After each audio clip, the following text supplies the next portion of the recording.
E uma decepção amorosa justamente vem comprovar de que nós somos falíveis por natureza, não é verdade? Então todos nós, quem não passou, vai passar por uma decepção. O importante é entender que num relacionamento entre duas pessoas, seja de diferente sexo ou não, o que importa é saber que nós somos diferentes por natureza e que temos que respeitar o outro nas suas diferenças, com as suas diferenças. Isso é que importa. Eu conheci o Bruno através de uma amiga em comum que a gente tinha. A gente primeiro começou só na amizade, trocando algumas ideias. Foi na época que tinha o Orkut e o MSN ainda. Pouco tempo depois que eu tinha conhecido ele, eu fui morar em São Paulo e a gente continuou conversando pela MSN, trocando ideias e se conhecendo cada vez mais, até que foi fluindo uma coisa entre a gente à distância. No final das contas, a gente se pegou apaixonados e resolvemos tentar, mesmo eu morando lá em São Paulo, ele estando morando aqui em Cuiabá. E quando foi em dezembro, ele foi passar as férias dele lá comigo em São Paulo. Ficou 20 dias lá, depois ele voltou para passar o Natal e o Réveillon com a mãe aqui em Cuiabá. Deu mais ou menos um mês depois que ele tinha vindo embora, aconteceram uns problemas lá com a menina com quem eu estava morando e eu acabei voltando para cá, o que foi bom e ruim. Foi bom porque eu pude ficar perto dele de novo e foi ruim pelo fato de não ter dado certo as coisas que eu estava tentando fazer lá em São Paulo. Durante esse período, assim, nosso relacionamento foi maravilhoso, a gente era muito parceiro um do outro, a gente tinha uma amizade muito grande durante o nosso relacionamento. A gente conversava bastante, dividíamos coisas na nossa vida que basicamente eu não dividia com mais ninguém. Só que desde o princípio eu sabia que o Bruno ele tinha problemas de saúde e isso era uma coisa que pesava um pouco no nosso relacionamento, mas não ao ponto de me fazer querer desistir dele. Mas eram responsabilidades que talvez eu não quisesse para mim, mas eu tinha. O nome dele era Gustavo. Eu conheci ele, eu tinha meus 14 anos. Ele era primo da minha melhor amiga. E desde quando a gente se conheceu, nós éramos muito amigos. Só que eu comecei a gostar dele, mas isso foi em segredo. E aí depois, ele ia muito lá em casa. E um dia ele falou pra minha mãe que ele estava gostando de mim também. Só que ele era mais velho, eu tinha 14 anos na época, ele tinha 18. E aí, só que eu sabia que ele gostava de mim, eu gostava dele, mas não aconteceu nada. Quando eu fiz meus 16 anos, aí a gente começou a namorar. E a gente ficou um ano e meio, mais ou menos. E aí eu tinha uma melhor amiga na época, que conhecia ele desde criança também, mas não gostava dele, sempre falava mal dele pra mim. Mas aí teve uma época que essa minha amiga começou a jogar um outro menino por cima de mim, sabendo que eu tava com ele. A gente saía, ela saía junto com a gente. E aí eu achei isso estranho, pedia pra ela parar, ela não parava, ficava jogando outro menino. Até que uma noite, eu dormindo na casa dela, eu vi ela conversando no celular e chamando não sei quem de amor e tal, e ela nem tava namorando. E aí, num domingo, eu tava almoçando na casa dessa minha amiga e minha mãe me ligou, falando que queria conversar comigo. Aí ela me contou que ela descobriu que esse meu namorado tava ficando com a minha melhor amiga. Era minha melhor amiga na época. A minha história é simples. Eu conheci uma garota numa festa de rock and roll, porque eu gosto muito de rock and roll. E acabou que nós ficamos e, pelo fato dela ter os mesmos gostos que eu, conseguimos ficar aí 5 anos juntos. Foi muito bom enquanto durou. Mas eu acredito que todo relacionamento deveria ter um contrato antes de 3 anos e meio. E depois desse tempo, cada um deveria caçar o seu rumo, né? E sei lá, hein, cara. O que eu tenho que falar mais? Pode cortar agora. Você gostava dela? Acho que gostar, todo mundo gosta no começo, né? Você acaba até amando, né? Não só gostando, você vive pra outra pessoa, né? Isso é comum, acho que em todo relacionamento. Só que o amor vai acabando, né? Ainda mais nessa modernidade. Esse negócio de monogamia não é fácil, né? Todo mundo sabe que não é fácil pra quem já se relacionou alguma vez na vida, né? Eu namorei mais ou menos 5 anos, um pouco menos de 5 anos, um rapaz chamado Wagner, e foi o meu primeiro namoro. Eu tinha 17 anos, e a gente, no começo a gente se dava super bem, era tudo ótimo, a gente se ama muito, só que com o tempo foi se desgastando, sabe? A gente começou a não entender os defeitos do outro, não respeitar as atitudes do outro, e tudo foi virando assim muito problemático. A convivência, eu estava até conversando agora com outras pessoas mesmo sobre isso, a convivência talvez é o grande problema das relações, né? Porque a gente vai se tornando cada vez mais intolerante, não permite que aquela pessoa tome certas atitudes conosco, e aí a coisa vai ficando cada vez mais difícil, sabe? Mais desgastada. No primeiro ano de namoro foi tudo perfeito, assim, completamente perfeito. Aí ele cometeu um erro que eu não gostei, ele sumiu, ele tinha essa coisa de meio de sumir. E aí depois disso meio que quebrou o encanto. Então aí com o passar dos anos foi ficando cada vez pior. A gente se desentendia, brigava muito, eu comecei a me tornar agressiva. Já cheguei a agredir ele algumas vezes, e isso foi sendo o estopim, assim, cada vez mais.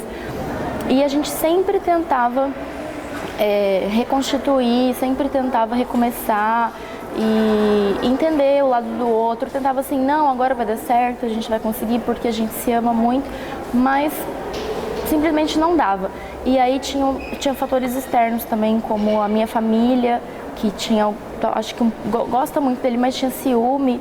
Então a minha família interferia muito, não gostava que eu ficava com ele, sabe? Ficava sempre me ligando quando a gente estava junto, eu não podia dormir na casa dele. Tipo assim, a gente tinha 5 anos de namoro e não tinha certas liberdades, então isso também atrapalhou bastante. E outras coisas, por exemplo, assim, situação financeira, né? Eu achava que ele era muito acomodado financeiramente. E eu estava sempre, nós dois somos ainda estudantes, mas eu estava sempre crescendo, trocando de emprego, de estágio, ganhando mais, com uma certa ambição, assim, mínima. E ele tem uma ideologia totalmente diferente, ele é totalmente desapegado a dinheiro e ganha uma bolsa de estágio e tá tudo certo. Então, sabe, vários pontos da vida foram se tornando problemáticos, então tudo era motivo de briga, tudo dava problema. E desconfiança também começou a aparecer, ciúme, sabe? Coisas que não existiam no início. E assim, então como se a relação tivesse adoecido mesmo. E aí a doença vai ficando maior, como se fosse um câncer, você tenta tratar, tenta fazer, mas só vai piorando até que chega um dia que definitivamente morre. Nunca tive um relacionamento assim muito sério, fixo, e daí no fim do ano eu estava saindo com os amigos, como eu sempre faço de costume, e acabei conhecendo uma pessoa numa festa, e ela também estava solteira, tinha terminado um relacionamento recentemente. Aí a gente começou a se conhecer e foi uma coisa assim rápida, mas a gente começou a se gostar muito rápido um do outro e tal, e fomos trocando mensagens e tal, conversando sempre. E daí a gente resolveu sair, não ficar só conversando por Facebook, WhatsApp e tal, e resolvemos sair juntos. E daí a gente acabou se gostando mais ainda e saímos outras vezes. Só que ela ainda parecia estar meio confusa, porque tinha terminado o relacionamento, falou que queria um tempo pra ela, mas a gente ia saindo e ficando e tal. E daí no final do ano, minha família mora em São Paulo, estudo aqui em Cuiabá, mas minha família mora em São Paulo. Eu fui pra lá passar as férias e daí ela ficou aqui em Cuiabá, a família dela é daqui, e eu fui pra lá. Então nós fomos conversando por mensagens, fomos mantendo a relação através de mensagens. Ela mandava fotos, vídeos, gravava mensagem de voz, eu também. A gente foi mantendo essa relação durante um bom tempo. Por que vocês terminaram? É a velha história, né? Traição. Quem tem o quê? Acho que nós dois nos traímos, né? Mas eu acho que eu fui o primeiro, né? Mas depois você sabe, né? Ficou algo comum, né? Sim, inclusive ela é mãe da minha filha, né? Filha de 1 aninho. E nós temos, assim, uma relação de amizade bem interessante, bem legal, assim. Conheço o namorado dela, o atual agora, não ligo mais pra isso, não tenho mais aquele ciúme doentio, não tenho mais vontade de, né, sabe, sei lá, me matar, né, porque a sua ex ou seu ex está com outra pessoa, né. Quando você gosta, quando você não consegue se livrar daquele sentimento, você acaba sofrendo mais, né. Aí quando fica indiferente, aí você acaba superando, né, quando o sentimento fica diferente, né, não a pessoa, né. Como você ficou após o término? Os 6 primeiros meses, até eu acho que o primeiro ano, cara. É estranho, né? Você fica muito tempo com uma pessoa, depois você fica sem ela, você sente um vazio, né? Parece que você quer ela ou quer uma outra pessoa para satisfazer as coisas que ela satisfazia. Sei lá, é algo assim que você tem uma necessidade, né? Traiu também.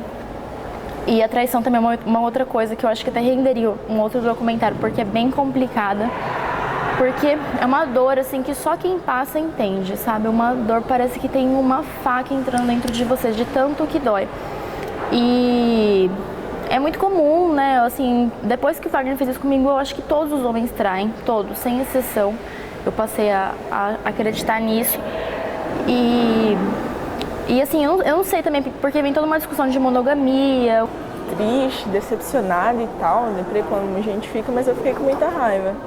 Aí desde então eu parei de falar com ele, não parei de falar com ela, parei de falar com ele.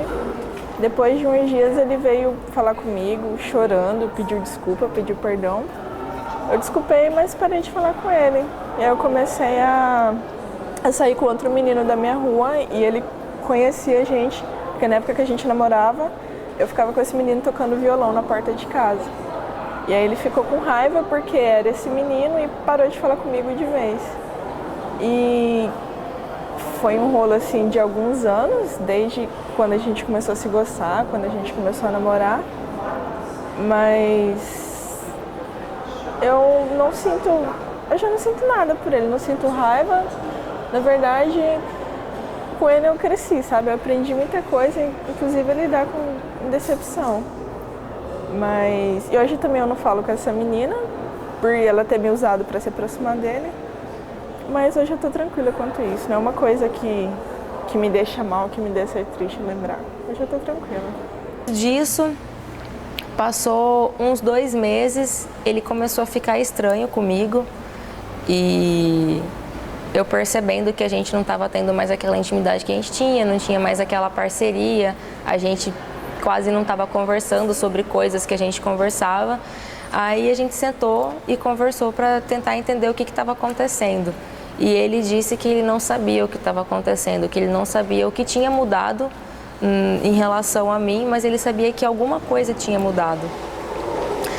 Aí a gente continuou tentando para ver até onde isso ia dar, até que chegou num dia que não deu mais, assim, ele simplesmente chegou em mim, a gente saiu num final de semana, no sábado à noite, e aí quando chegou no domingo de manhã, a gente foi almoçar.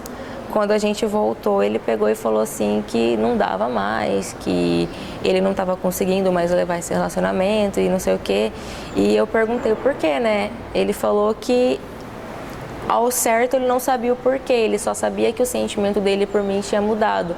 Ele não me via mais como namorada dele, ele me via como uma amiga, uma pessoa com quem ele poderia contar para ajudar ele com os problemas, com as coisas dele. Então, tipo, quando chegou ao fim, eu perdi meu mundo, né? Era como se eu tivesse perdido o chão no qual eu pisava. Eu fiquei mal mesmo, assim, durante acho que uns 2 meses. Foi uma bad terrível. Eu olhava pro nada, eu começava a chorar. Eu estava lavando louça, eu começava a chorar, eu lembrava dele. E até eu conseguir me desapegar das coisas que me lembravam ele foi bem difícil, assim, tipo, tirar objetos, ter objetos perto que lembrava ele, tipo, fotografias, tipo, guardar as fotos, guardar as cartas, porque eu não queria largar aquele sentimento. Por mais que eu soubesse que eu não estava mais com ele, eu não queria, tipo, me desapegar daquilo. Mas aí eu vi que, tipo, não estava dando certo, eu estava me afundando, eu estava ficando cada vez pior, porque a gente tem que superar uma hora, né? E eu falo para os meus amigos que uma das melhores formas de superar é tomar um porre, porque acho que o porre abre sua mente, você, não sei. Eu sei que teve um dia que eu tomei um porre que acho que foi a partir dali que eu falei, não, eu tenho que mudar essa vida, não é assim, ele não me quer mais, beleza, ele não quer, mas tem quem queira e vai dar certo. E depois disso, de todo esse sofrimento, de toda essa fossa, eu encontrei ele uma vez aqui na UF e ele estava com uma menina. Tipo, aquilo foi uma facada no meu coração, porque eu não esperava vê-lo tão cedo e não esperava vê-lo tão cedo com outra pessoa.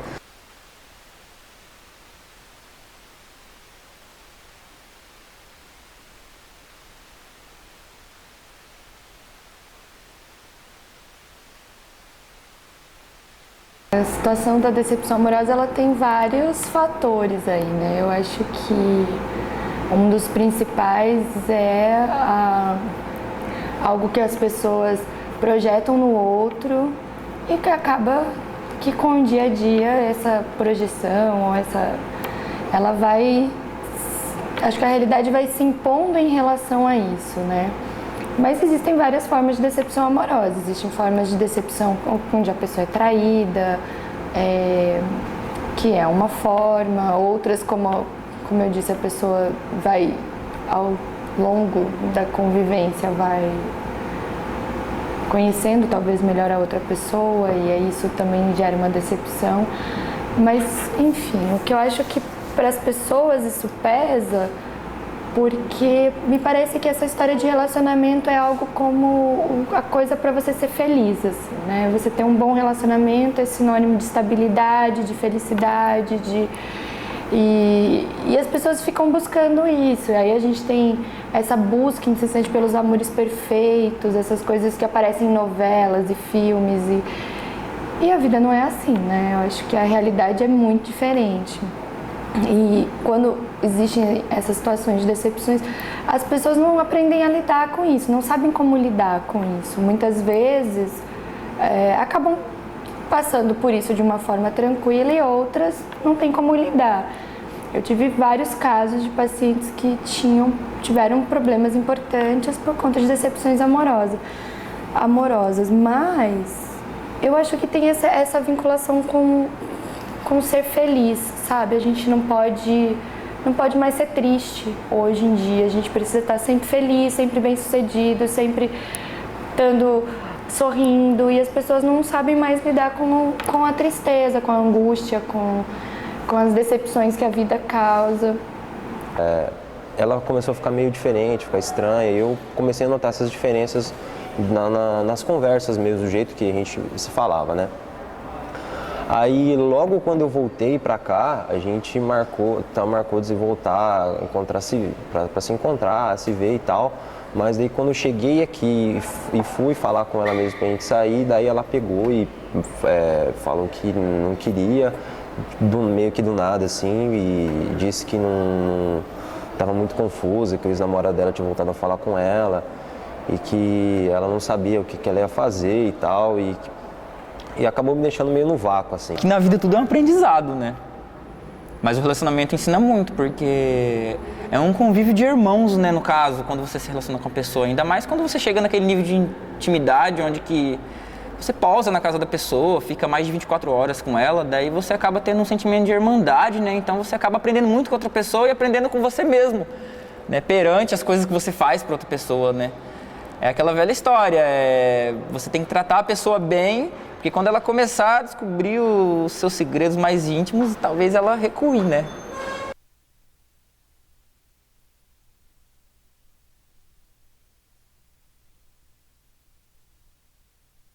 Hoje em dia eles estão juntos? Não, ela casou com um rapaz aqui e ele casou e foi embora para Goiânia. Só que ele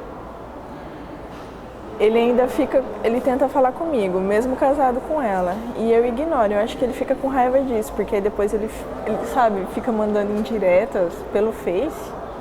Eu sinto que é pra mim algumas coisas que ele posta, mas eu não ligo não. Passado. Eu aprendi muito com ele e foi só isso. Ficou lá atrás. Acho que quando as pessoas entram num processo muito importante, né, depois de uma decepção amorosa, a ponto de precisar fazer um tratamento e um acompanhamento,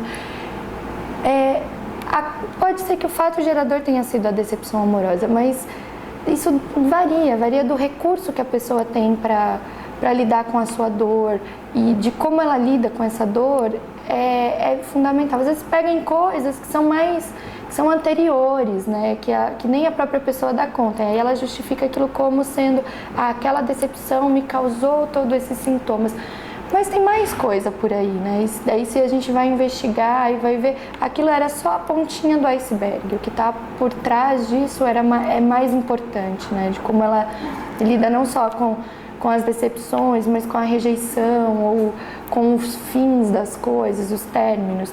Terminar com as coisas é muito difícil, né?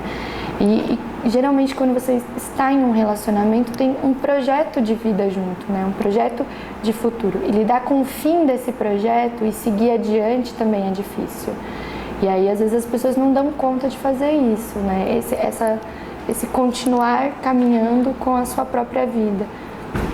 Acho que há um depósito de felicidade na companhia do outro, assim. Já posso estar triste, já posso estar muito mal, ou então daqui a 1 hora eu tô chorando, e aí passa mais um tempo, eu tô feliz, nos momentos... E o mais difícil mesmo é a rotina.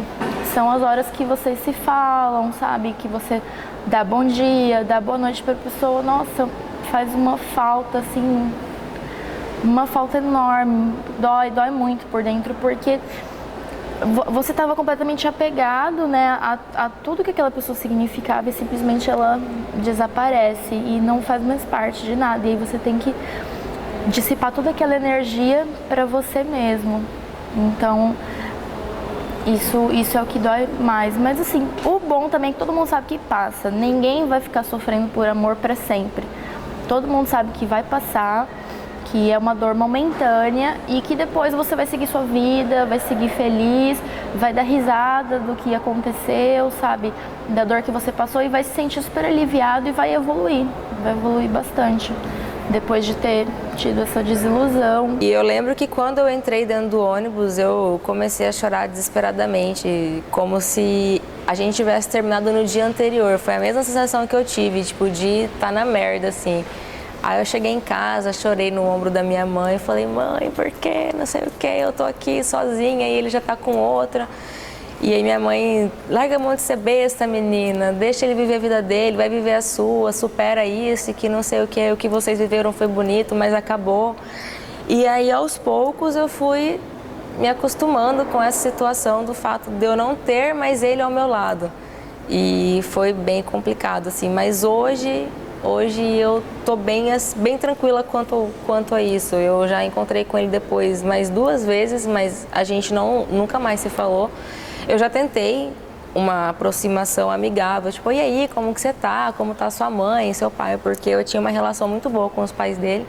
E o pai dele já é de idade e sofre com problema de pressão alta, então eu me preocupava bastante com ele. E aí eu tentei essa aproximação para saber como estavam as coisas com a família, só que foi meio sem sucesso. Ele me respondia por educação, mas não porque queria.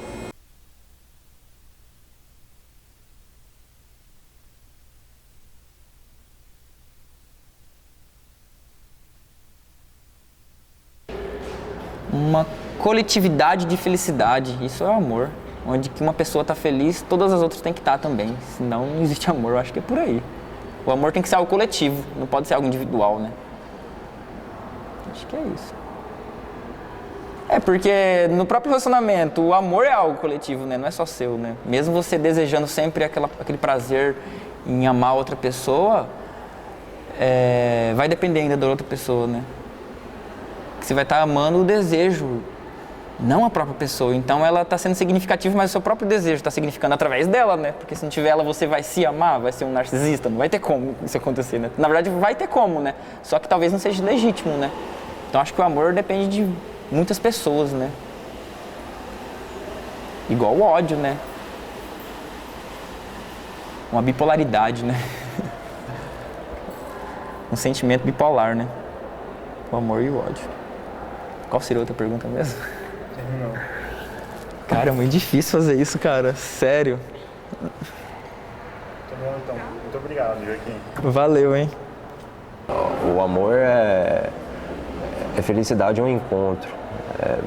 Quando você se sente com mais potência quando você encontra aquela pessoa, quando você sente aquela energia muito forte dentro de você, quando você vê alguém, eu acho que isso é amor. Quando você sente aquela energia, aquele algo dentro de você que parece que está querendo sair, simplesmente ao ouvir uma pessoa, ouvir uma mensagem, ao ficar com ela, eu acho que isso é amor. Ai, meu Deus. O amor? Bom, eu creio que é complicado falar sobre amor porque acho que não existe só uma forma, né, de amor. As pessoas sentem de diferentes maneiras e é uma coisa boa quando você encontra uma pessoa que corresponde ao que você está sentindo, te faz bem, te deixa feliz, te faz... No meu caso, eu fico criando planos para o futuro, sabe? E é uma coisa... O amor é um sentimento ótimo e tem gente que fala que o amor só nos traz tristeza e tal, mas acho que isso depende muito da pessoa que você arruma, porque o que estraga o amor não é o sentimento, é a pessoa. Então, amor é aquilo que te faz ter coragem de dizer coisas que você não diria, fazer coisas que você não faria. E é o sentimento mais lindo, eu acho, na minha opinião. O sentimento mais quando é verdadeiro, né? E é um sentimento que vale a pena você lutar para conseguir realizar aquilo que você quer, com a pessoa que você quer. Acho amor o sentimento mais lindo desse mundo e é isso.